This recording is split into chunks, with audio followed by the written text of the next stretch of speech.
Hey everyone, welcome to the Underswell. I'm Derek Sabori. Thanks for being here.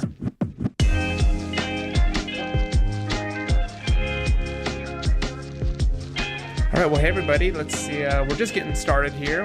We just hit the live button, so let's give it a few minutes to upload to all the channels. We're going to be on YouTube, we're on LinkedIn, and we're excited to be here. I'm here with Courtney Oman. Courtney, nice to see you. Yeah, likewise. Reconnecting Indeed. Courtney, where are you dialing in from? Where's home right now? Yeah, I'm in Santa Cruz County. I'm in a little town called Aptos. I don't know if you guys have ever heard of it. There's a surf spot here, Manresa. But yeah, that's where I am. I'm on the Monterey Bay. I've got the redwoods and the ocean, and it's awesome. I love it. That sounds awesome. And Courtney, we met, this is really fun. I mean, we met it's almost been 20 years ago. I love it. I do too, and it's really fun to be reconnected with you. But I mean, when we first met, you were kind of in a different place, different stage. We met during your time at Volcom. You had just come off a role at Oakley. That's right. So it looked like, and by all accounts, you were headed for a role in action sports, product development, but a bit has changed since then, right? That's right. So yes, I'm currently in the tech industry now. I sell software. I sell supply chain software and quality management software mainly to life science startup companies, but really any industry. I mean, any industry vertical, but yeah, mostly manufacturing. But yeah, I love it. I love what I do. And it's it's real sales. Yeah. And when we first talked as kind of a prep, that idea of you having that moment where you had to shift into becoming a salesperson, diving into that profession, realizing that it's something you could do. I mean, that was a full pivot. So we're going to go through all of that. But you moved up to the Bay Area. What is it, I guess, about sales? To hear you say, I love it. You know, I love that you love your job and your role. But what is it? What are you working on that's got you excited? Well, currently, in the moment, it's really fun and surprising today. Like currently I've got a deal that hopefully will close. You never really know until the DocuSign is completed, right? Mm-hmm. But I've got one that was here in Santa Cruz. I was working on it since 2019. I met these guys. And then about a week and a half ago, they popped back up again. Things went quiet. It was too early for a long time. And then about a week and a half ago, they were like, it's time to talk again. And then on Monday, I got all this information and there was a merger last Wednesday and they're like, we waited too long. And so all week long, I've been scrambling. In fact, just as we were dialing in, I'm like, I need to close this out because there's a flurry of activity. So yeah, we're like trying to get it done by today. It's like it went from 6 years to 1 week. Let's do it. Wow. So it's very fun, but it's really fun. It's fun to crunch the numbers. It's fun to meet new people. It's fun to see. I was in this little office in downtown Santa Cruz, literally like 6 people in this little office. And now they're in a full manufacturing facility in Van Nuys. Wow. And that pressure, I'm sure, is different, right? When we were working together so many years ago, we had the pressure of dropping the line, getting samples here on time, and getting product developed and working with all of our suppliers. But you're talking kind of longer lead times as you work with these clients, and then as a different type of pressure, quarter end, month end.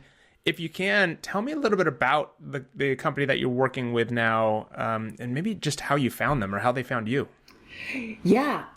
So, well, I found them because I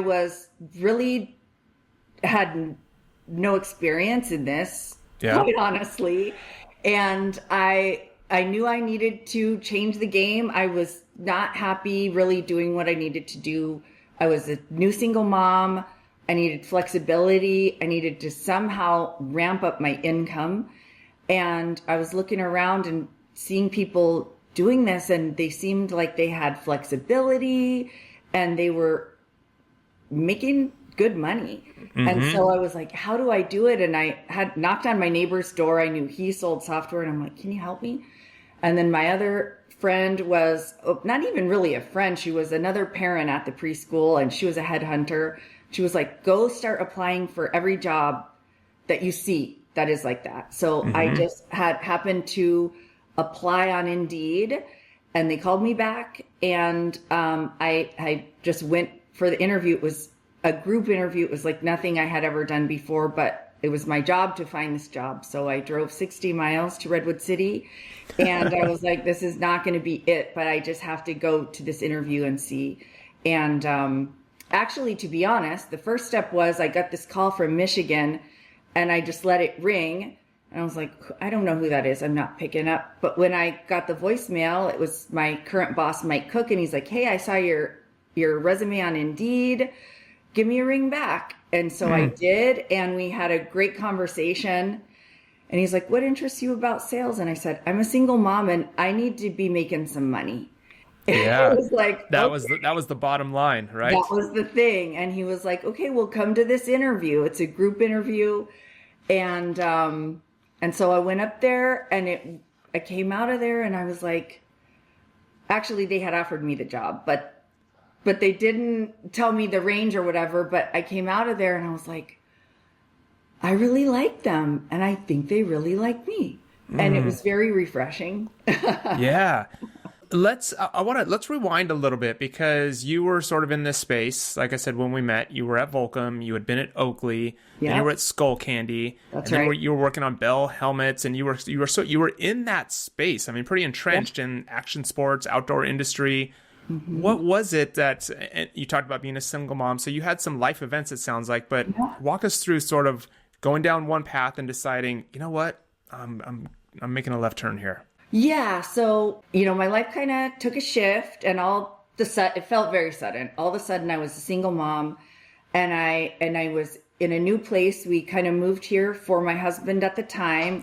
So you had been in Orange County for a long time, and then together, family, you decided to move up to the Bay Area. So we moved from Orange County to Park City. Oh, okay. We were both working at Skull Candy. And then my husband at the time was being recruited by Apple. So that's what brought us here. Got it. And we made the move, and at that time I wasn't working. So I was momming it with two small kids. And then, and then the marriage didn't work out, and that's okay. But I wasn't working, and then my marriage didn't work out. And so I had to dive right back into the workplace. And really the only thing around here was Bell helmets for what I knew how to do. Yeah. And I needed to get back into the workplace, and I really underestimated myself, and I underestimated my income, and I just needed to work. And that was a big mistake. Yeah, tell me about that. What do you mean by that? I was like, I just need to be working. And so I kind of was like, I'll sort of take whatever position, and I'll take whatever salary just to get back in. I wasn't not working very long. I don't even know if it was a year, but I felt so desperate to be working again that I was like, I'll do whatever, and I'll take whatever, like just felt desperate. And that was a huge mistake. And I think that set me up for sort of being underappreciated, underestimated. Everything about it was not good. Not good. So you get to this point. So how long are you working with them in that role? I think just under 2 years. Just under 2 years. And you have some sort of aha moment, or there was a trigger event, something happens that you're just like, okay. Well, I was doing all the work that I had been doing before, but I was not getting paid what I deserved, and I was not being treated how I should have been treated. And I stood up for myself, and that did not work out, which is okay. That was okay. And, you had kind of asked, like, were there failures? And there was a failure. So I applied for a position that I should have earned, and I didn't get it. But in the long run, that was a blessing. Things always work out. Yeah. So that was sort of like, that was a turning point where it was like, well, I've been working here for a year and a half, being underpaid and underappreciated, but doing the work of the level I should be, Yeah. And so of a management position. And then they had an opening, and I didn't get that position. And that's when I was like, okay, well, this isn't right. Was it tough to, I think I know the answer to this. It can be tough to advocate for yourself. When a position comes up and you're like, hey, I deserve more. I deserve that role. Tell me about that process. Cause it sounds like you did stand up for yourself. And like you said, it didn't work out, but walk me through the emotions. Yeah, so I was very frustrated. And then I got kind of reprimanded for like, well, you shouldn't have gone about it like that. And that really just at home secretively put me over the edge. And actually, now that I say that aloud, it put me over the edge in the workplace too. That was the moment where you're like, I'm out. Yes. And not just out of the company, but like out of the whole thing. Yeah, pretty much. Like, and I was like, you know what? This is so frustrating. And I was like, okay, I'm going to make it through this product launch, go to Interbike, go to this trade show, and I'll see before I do something drastic. I will go to this product launch and consider how I feel and how it goes. But I know this is not okay for me. This is not sustainable for my mental health and everything about it. So let me go. It's like 6 more weeks to the trade show. Let me make it through that. And after that, see how it goes. And then when I come back, see how I feel. And I came back, and driving into the parking lot that next Monday or whatever it was even worse. And I was like, okay. And I remember my boss I remember being like, okay, today when I get home, I'm going to put my resignation letter together and and in 2 weeks I'm out. And my boss had called me in, and he was like, hey, can I talk to you for a minute? And I went in there. Who knows what that was all about. And I went in there and I was like, you know what? Now that I'm in here, I was like, I was going to get all organized. And now that I'm in here and the door is closed, like, I'm out. You in your mind, you're like, I'm going to put a plan together. Right, I'm going to do this put a nice systematically. Very professional. Yeah. And I was like, I just can't. And he was like, I get it. And so that was it. That's scary though too. That also, I think that takes some boldness, because single mom, you've got your kids, you're on this new thing. And so what happens then? So now you're just like, okay, great. I'm now back in the parking lot. I've got no job. What do you do? And this is when you go into mode of like, let's start hustling. That's right. That's exactly right. Well, and the thing was, everyone was like, you can't leave a job without having another one. But I was like, it was so counterproductive to go in there every day. It's like, my new job is to go find the new job. I love that attitude. I remember you saying that. Yeah, that's great. And to be clear, I had been noodling on this for a long time, and I had been saving. So I had 3 months. It was October. It was early October. And I was like, I have been saving to sustain my lifestyle until the end of the year. My goal was, I feel like manifested it. My goal is before the end of the year to find a new job. And I would like to start a new job like next January. Like, I will have something locked in by January. Like, that is the plan. Yeah. Can I ask this? Like with the manifestation, like, did you go through a proper, like, hey, I'm saying this every day, I'm going through the actual manifestation process? Or were you just like, in the back of my head, I know this, I have confidence in myself, I know this is coming? The latter. I was just like, this is the plan. Like, I must make this happen. Like, I have to make it happen. And this might sound kind of grim, and some terrible things have happened in the world, like, since this all happened it was 2015, and then I started this job in January of 2016. Okay. So I thought about this before our call, but what actually brought me a lot of comfort was to go like, what's the worst case scenario? Let me break it on down to what's the worst that can happen. And I was like, you know what is the worst that can happen is I have to sell my house and move in with my parents for a while, and maybe I work at Starbucks, take the kids, move in with my parents. I'm either in the mountains in Colorado or I'm in Savannah, Georgia, and I have to figure it out from there. Like, and I was like, that's not that bad. Right. Yeah, exactly. You were ready to do it. I was like, it's better than this. Yeah. And maybe almost coming to terms with that of going, okay, I've got a backup plan. Won't be that bad. I've already, settled on that. So it gives you some freedom. I think that was the thing. It was like, what's the absolute worst thing that would happen? And it felt better than going into that cubicle every day. Yeah. And that's a good, when you have a contingency plan, you almost then that's when you don't need it. Right. Courtney, when you go, and what's interesting too, I think through that all that though through that process, you sent me a note saying, at one point you were all in on going to law school even. Yeah. So that was another thing. Did that come back into mind? Tell me a little bit about that. And then were you maybe going, well, shoot, maybe I should go back and be a lawyer? Like, how far along did you get through the law process? Definitely not. How come? No. Well, and I think that was a game changer too, because I think in my life, I always was very strategic in planning. It was like, okay, you finish high school and then you go to college. And then after college, what is the next thing? Like, what is the next thing? And so in college, I was like, okay, I'll major in this, and then I'm going to take my LSATs, and then I'm going to go to law school. And so I was definitely like, oh, I'm definitely going to go to law school, and I'm definitely going to be a lawyer. And then, like that track, you're on that track. And so after college, and I had taken my LSATs, and I had applied to law schools, and I had moved to Orange County. I was going to go to Chapman Law School. And I was like, it was a huge investment. Yeah. And I was like, I'm just not quite ready to go dive right back into school again in classes. But I love school. I do love school. But I was like, I think if I have a little work experience, that'll make me an even better law student. So let me just take a year off. Let me work in some law offices, just at legal secretary, like answering phones, working on the files, like you get get a taste. You just get a flavor. Yeah.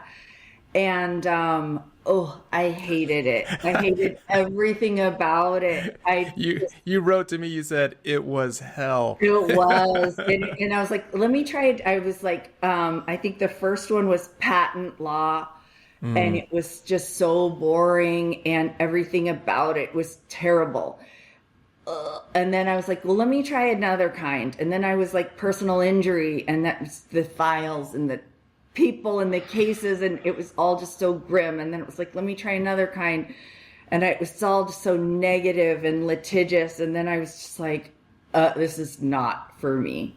Hey, and shout out to our lawyer friends, right? It is for some, hey, but I have had some excellent lawyers in my life that have helped me out tremendously, and I appreciate you, and I could not do it. So yeah, but that's a skill to be able to, and it sounds like this has happened a few times. You get down a road and you're just going, I got to listen to myself here. This is not me. I've had that moment as well, and it really served me well to just know when you got to pull the ripcord and say, I got to get out. Yeah. Because then you're wasting time. If you would have spent another year, you go take the LSAT, like you're doing the whole thing. When you know in your gut, you got to listen. It's really tough to do though, right? Or is it not? It can be. I think it could have been like, well, there have been times in my life too where you do waste time, and you're like, I said I was going to do this, so I better stick to the plan. But you're just really not serving anyone by doing that. But that taught me like, okay, the plan is, it's okay to not stick to the plan. I think that was a huge lesson of like, just stay open. You don't know what is there's better things. And yeah.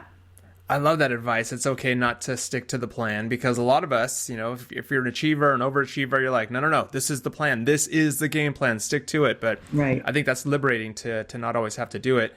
When you look back, I wonder, Courtney, kind of when you look back, do you get a sense, tell me what you see, sort of when you look at your resume now, and now that you've kind of mapped out all of these experiences, when you go through LinkedIn, you get all the logos and it looks great. But what comes to mind when you look back at your resume or your career so far? Sometimes I'm like, am I a jack of all trades and a master of none? I don't know. Trust me, I struggle with that all the time. I'm like, I've just come to terms with like, I think I am a what's the word, like a hyper generalist. Like, you know what, good at a whole bunch of things up here. Don't make me go down too deep, because I'm just not good at being the expert in any one specific area. But you know what? But I'm happy. Like, I've had a great time. And I was looking at like you had listed out like the product development and retail planning and like all of these things, and each of those things was like the perfect thing at the time. And you learned from, I mean, right? I mean, as you start to, you're compounding all of those learnings, and those have, I'm sure, influenced who you are now, right? Do you tap back into any of those All the lessons? things. I mean, and even like working with my life science clients, and they're building things, they're manufacturing things, and making a thing is making a thing. So back, like even in my Volcom days, like being in those factories and like how to make a product in the supply chain, like global supply chain. The global supply chain is a global supply chain. Like if whether it's buttons and zippers or whatever, or a heart monitor, like just takes parts, raw materials, processing those, coordinating them all. Yeah, logistics of it all. That's right. A good skill. So, it's funny. I think the apparel industry making stuff, to your point, is like we had that opportunity, and it's so applicable to everything. And that supply chain is so robust and so fragmented. There are so many components. I remember when I did my MBA, and I was, there were engineers and a whole bunch of different people in there, and they're just like, your industry is crazy. They were like, wow, they were really surprised, how many different things we have to deal with, throughout a season. And in such short windows, right? It is. And it's cool, like when I'm talking to people now, and I sort of sit here, I'm sitting here in Santa Cruz County, but I'll be talking to someone and they're like, oh, our factory is in Hyderabad. And I'm like, I've been to Hyderabad. Yeah, exactly. Wow. It's like, Derek, we survived the Mumbai airport. Do you remember that back in the day? Yes. So it's cool to be like, I used to go to Hong Kong like quarterly. And just, anyways, that was a cool experience back in the day.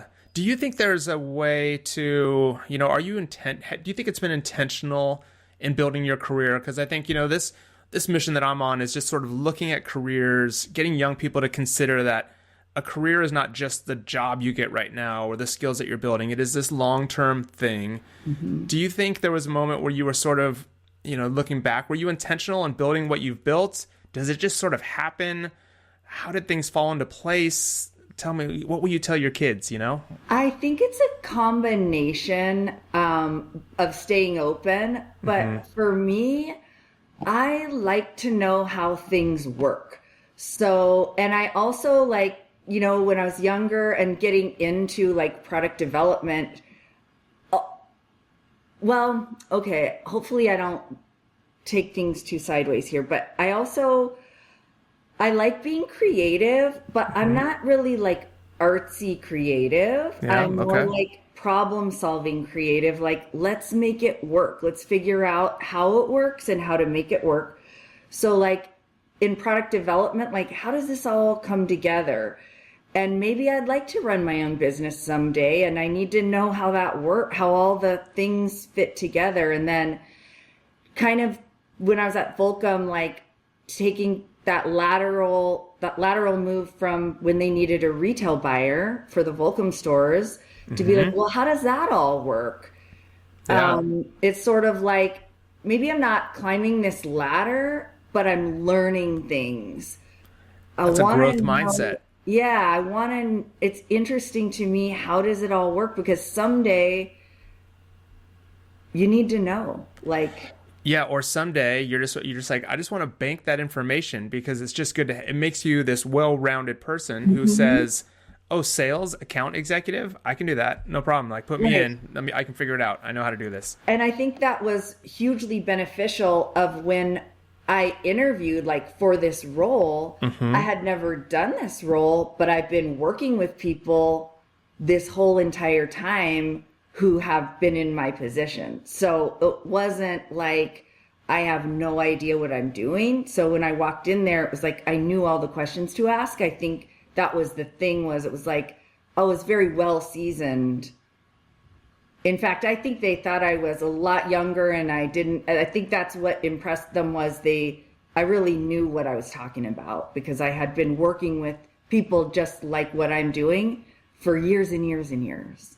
Yeah, but they took I was going to ask that. They took a bit of a chance on you because you didn't necessarily have experience. A lot of times they're going to say, we want somebody who, that's what you do. They sell. They know how to hit these goals. Right. They're in the business of it.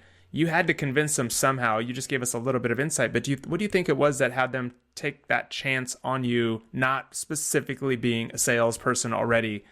they had to bridge that gap. Was it your personality? Was it your confidence? Was it just that background that you talked about?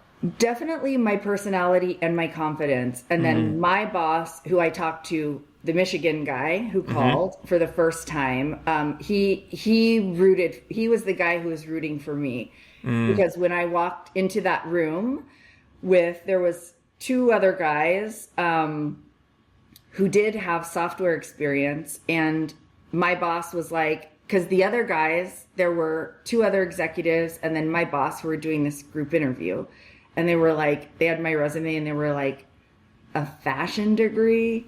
And they were, and my boss was like, just trust me, just wait, just trust me. Because we had discussions. Yeah. And so then when I came in, he was like, just trust me on this. And then when we all got in there, and the other two guys were just so boring. And then of course, like they unanimously voted and picked me. Yeah. And he was like, I told you.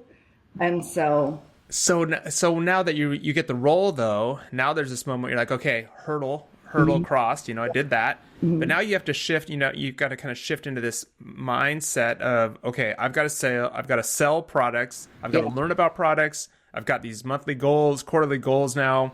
Yeah. That's some pressure. Yeah. How did you go about just like going into becoming a salesperson and like nailing it? And again, luckily my boss is a coach, and he's like, I can coach the person. You can teach someone skills, but you can't necessarily get the personality. Like, you've got to have in a role like mine, you've got to have the right person. You can teach them something, but if you don't have the right person, then it's not going to go. They can have all the information, but if they don't have the personality, then it's not.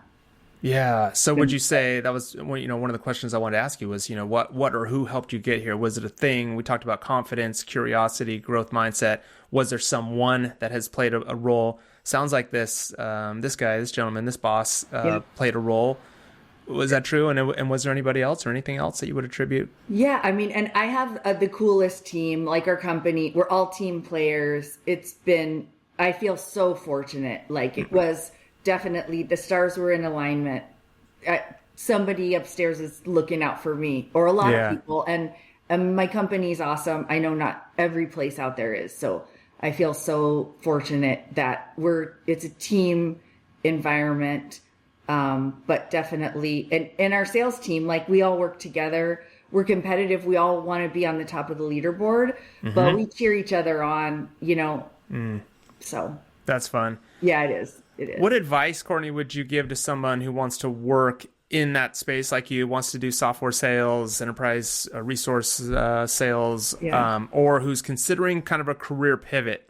What does it take? Because it can be scary, both of those things. Yeah, I think you have to have thick skin. You cannot take things personally. Okay.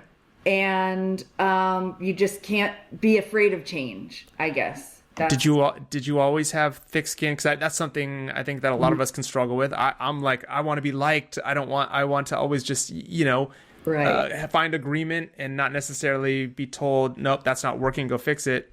So were you always that way, or did you develop that thick skin? I definitely have developed the thick skin. Okay. And I also know that like I'm doing my best.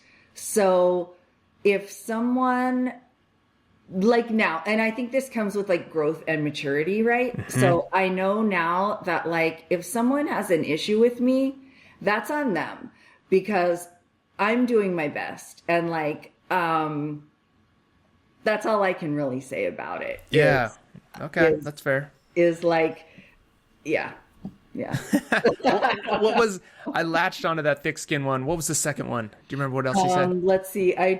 Let's see. Some things are not in your control. That was another one. You have to relinquish control sometimes. There was one you asked about, like disappointments or failures. There was one deal that was so heartbreaking because we worked so hard, and then it was like we came so close, and at the end they were like, oh yeah, by the way, our CFO's brother-in-law sells this, so we're going to go buy it from them.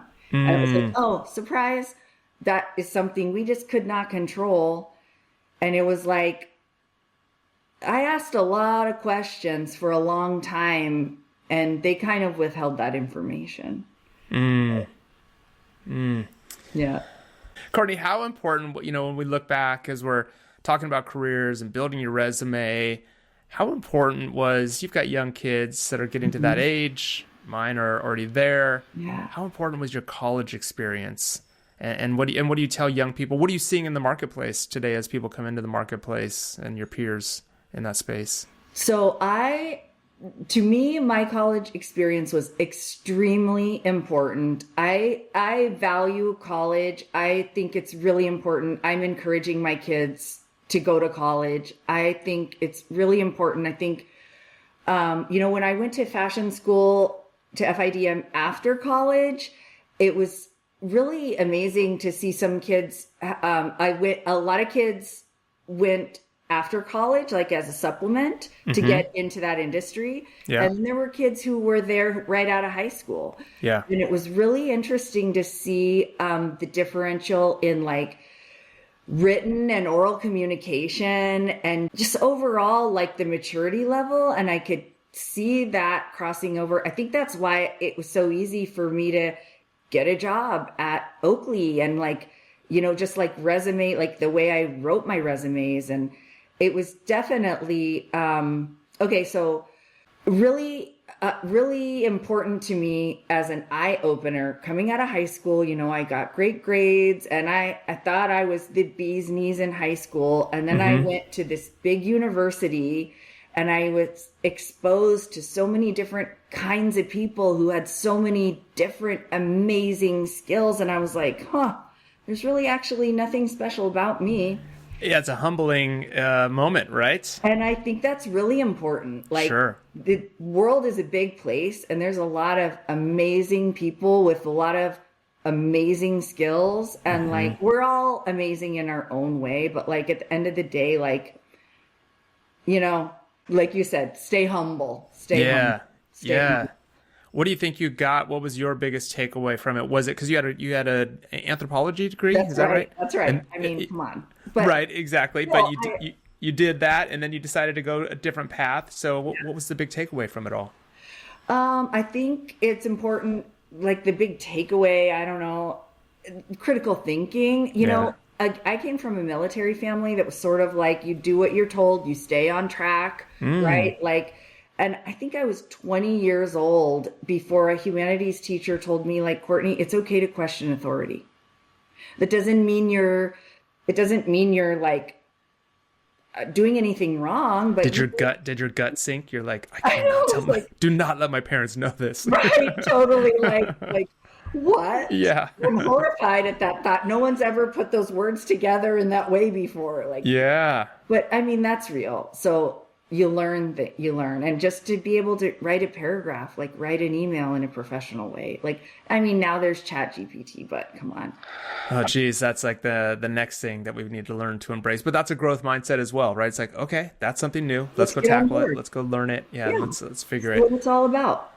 What do you, Courtney, is there anything that you wish you would have known, kind of looking back, when you were starting out? Because I think the fun thing about being a parent is we look at our kids, and I don't know about you, but I think the only language I know is giving advice. I only speak in advice in terms, which I think drives my kids crazy. But what do you think it is that you would have told yourself now looking back, or that obviously you're trying to pass on to your kids or other young people just getting started out in their careers? I think not to beat yourself up, like there's always going to be hurdles. Like tomorrow is a new day. Like you'd learn, like, right? Learn from the failures. Don't be hard on yourself. I think it's important after like the law school thing. I think getting out there, it's almost more important to learn what you don't like and what you don't want to do as much as what you do. And like so much is glamorized, and that's fine. But like, I don't think it's all as glamorous as things are portrayed out in social media or on TV or on all these things. But like, what is really like, can you not suffer through? and like maybe go from there, if that makes sense. Yeah. Start out with eliminate what you know you don't want to do. Right. It's really, I do think it is, I feel for young people because there are so many options and there are so many different paths you can, and it can be, I think it can feel really overwhelming. And I had asked you earlier if you thought it was intentional, but I know, very few of us we decide what we want to do when we're young. We go and study it. We land that job. We work until, you work until retirement, and then your retirement fund kicks in, and then life is golden. It's like, there's all these twists and turns and things you need to be ready for. And I think a lot of what we do is just a matter of preparing yourself for all of those things. I mean, I would imagine you didn't expect to be a single mom in a city that you were just sort of new to, changing careers and trying to figure it out, right? Right. And I think, like, just to remember, like, nothing's permanent, right? Nothing's really permanent. And I had another thought, like, you just never know. Like, just stay positive, I guess. I don't know. Not like, yeah. Yeah, no, it's good. And I think, would you have tweaked anything about your own path if you could? That's tough to say. Not really, because some things are just out of your control. You just don't know what you don't know. You know? We're all just doing our best. But like you said, when you feel bad because there's so many options, my thing is, when the kids have to kind of try to choose a major going into college, I think that's really hard. Like when I went to school, it was undecided until you kind of figure one out. And then you're like, this is kind of fun to study. I'm not sure how much you really know what you want to do.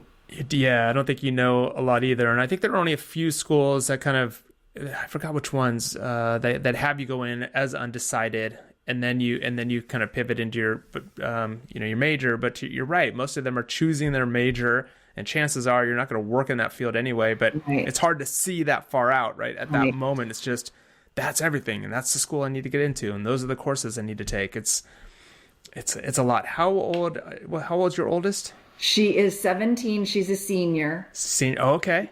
Yeah. Senior right now? Senior right now, yeah. So we actually, in a few weeks, will be down in your neck of the woods visiting schools. So she has her acceptances, and she's going to make a decision by May 1st. Yeah, exactly.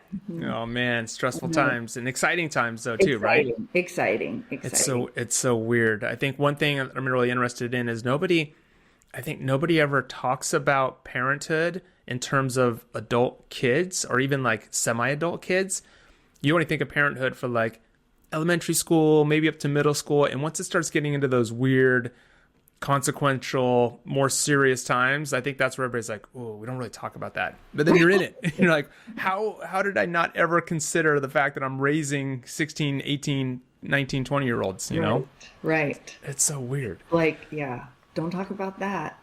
Well, there's a lot to talk about. Courtney, what's on the horizon for you? What do you think is next when it comes to career? In our last few minutes here, I want to get a sense of where are you going, where's your head at, and kind of final bits of advice you might have. But what's on the horizon for you? I'm really happy doing what I'm doing. So hopefully I'm going to be here for quite some time, just growing this part of the business. And after that, I have no intention of making any drastic changes anytime in the near future. So I'm loving it. I'm happy. And if anybody needs any software, I will give you the deal of a lifetime if you mention Underswell. And, yes. But yeah, no, I'm just pumped, and you just never know what life will bring. What kind of real quickly, what kind of software do you sell? What is it good for? So we sell ERP software. The main one is NetSuite. Okay. So it's really good for startup companies, even like in a lot of like action sports, a lot of my apparel buddies use it. So we do little startup company special packages and implement it for like inventory tracking and stuff like that. Okay. But also quality management type deal, like dock control and training and some accounting things. Okay. Yeah. All right. Well, I always like to do this, Courtney. I give the opportunity for sort of a soapbox, if you will. Give you an opportunity to shout out anybody or anything, or even call out something that you're just like, I'm kind of really bummed on this. Anything that comes to mind that if I gave you the mic and just said, hey, the soapbox is yours. Well, I'll give a shout out to my mom because she definitely was like, you need to be able to support yourself. So she encouraged me to go to FIDM when I wasn't sure what I wanted to do and to go back to school, even though I had a degree and that was really cool to encourage me to do that. Yeah. And then, obviously Mike Cook at Strategic Information Group and the Strategic Information Group team, the whole crew is the best. And then sometimes we're looking for interns from time to time. So if anybody is out there, maybe check it out on the website and see if you're interested in doing something like that. Are those internships, are they remote opportunities, hybrid, on-site, or a little bit of everything? So I think remote, maybe hybrid. Our headquarters is in North Carolina. I'm in Santa Cruz. I don't know if we have anyone down south right now, but depending on where you're at, I don't know. We're flexible. So think about it and you can connect with me, and I come down there pretty often. So, cool. And best place for people to find you and connect with you, LinkedIn, I would imagine. LinkedIn, yeah. Let's do LinkedIn. Okay. Well, we'll put all the links there in the show notes. And Courtney, thank you so much. Thanks for making time for this, especially with your sales deadlines. Good luck on closing these deals, hitting your quarterly goal. You're going to do it. We've manifested that for you. So, thank you. Great catching up. Thanks for sharing all your story. The pleasure is all mine. Derek, you're the best. Thank you. All right. Happy Friday, you guys. Happy Friday. Thanks, Courtney. And we'll talk to you later. I'll close it out here for the last few words. So thank you, Courtney. Bye, guys. See you later. Good luck. Well, that was great. Super awesome. Courtney's great, and really a lot of fun, exciting things there that she's doing. And I think a lot of good advice in there for people to take away and learn from. So follow her on LinkedIn, check out her company, check out those internship opportunities that are there. And just a quick plug, this episode was brought to you by my School of Understanding. If you need sustainability support, you want to do some sustainability training, foundational learning for your team, be sure to check out theunderswell.com/SOU for School of Understanding. And if you want to do a professional podcast profile and you want to get on the podcast with me and build a profile for yourself so that you've got a short show that you can send to people, so that if you want to get a job with Courtney or someone, you can say, hey, check out my podcast. So people can see how you interact, how you engage, what your personality is like above and beyond just your resume or your LinkedIn bio, then hit me up at theunderswell.com/PPP, professional podcast profile. All right. Thanks, everybody. We'll catch you on the next one. We'll see you next week. Thanks again, Courtney. Hey, everyone. Thanks for checking out the show. If you like what you heard, be sure to check back weekly, subscribe to the show, and if you want to be featured on the show, come hit us up at theunderswell.com. We'd love to hear from you.